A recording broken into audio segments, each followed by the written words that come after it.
Good morning. So today's we will check the unknown substance.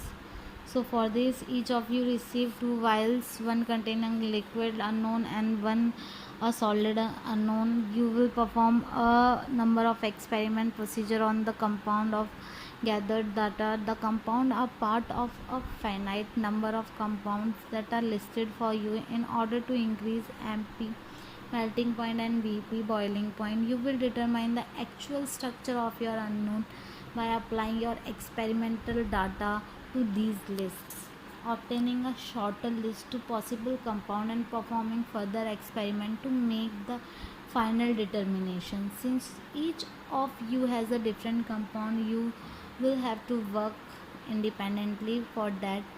Then before you will have to evaluate the data.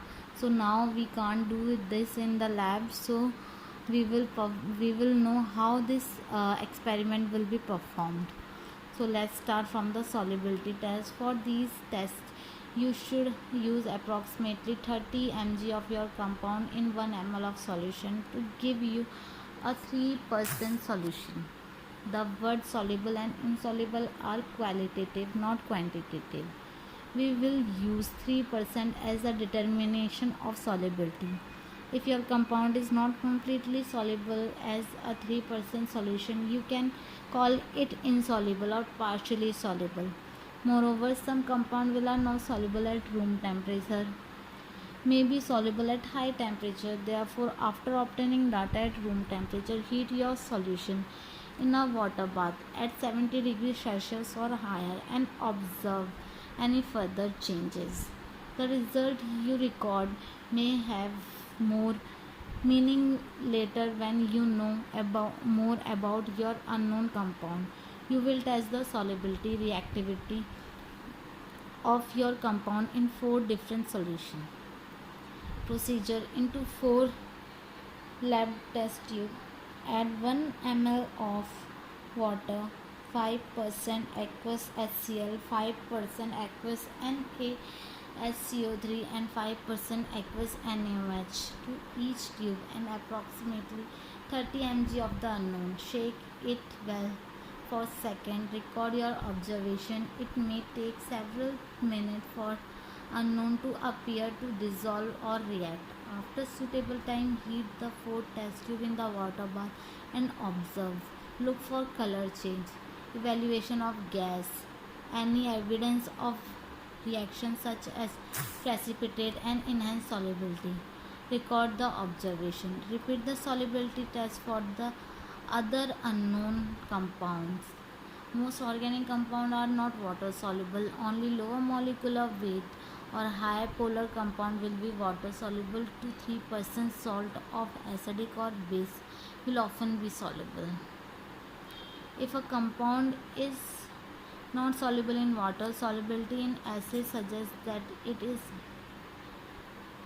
basic. Solubility in strong base suggests that it is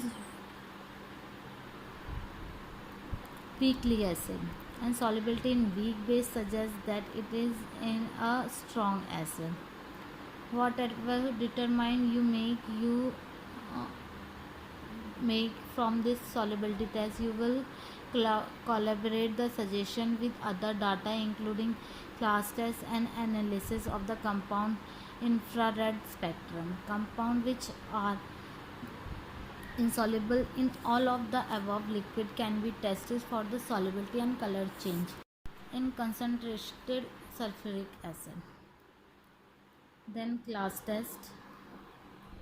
All class tests must be done in and replicate known, unknown and blank. The known giving you a positive test for reference and tell you if the reagent or procedure are faulty. The blank give you the other extreme a negative test.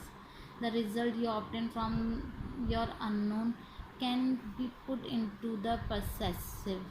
The triplicate test should be done simultaneously, therefore taking little extra time. For each test, use clean test tube. For certain tests, the presence of even trace amount of acetone can give false positives. Do only those tests that you think you will use full based upon solubility tests and your analysis of the infrared spectrum of the compound. If that analysis has not been done and you wish to do some class test, then do as given. First is Celestine test for the halogen compound, then ignition test for the aromaticity, and Brownian test for the unsaturation. Okay.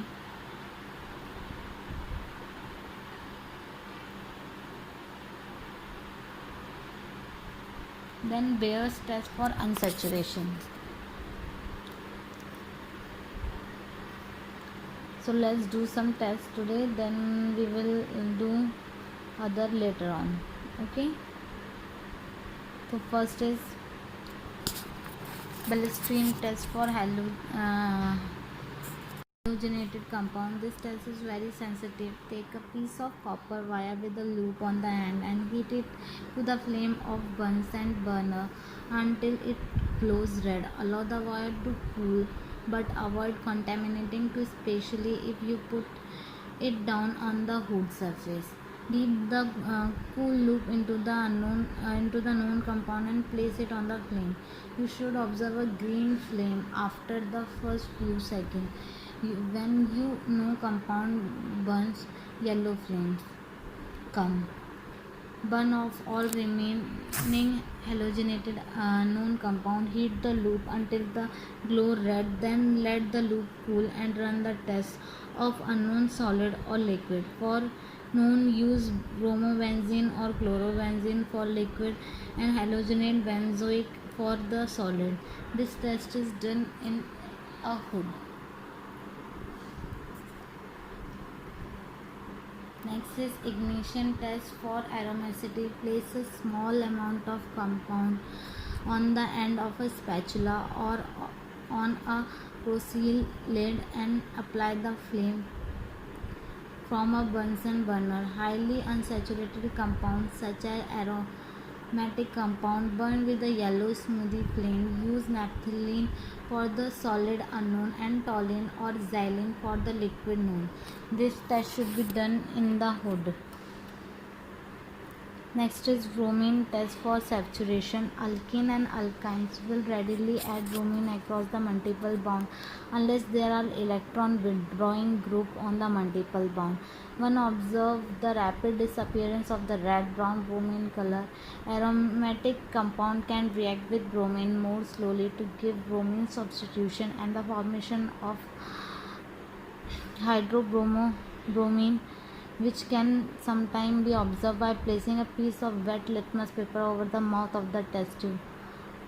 In this, the reagent deteriorates with the formation of hydrogen bromine. So compare the result with the blank. So here are some tests which we have done. For other, we will do it tomorrow class. Thank you. For any query, you can comment below.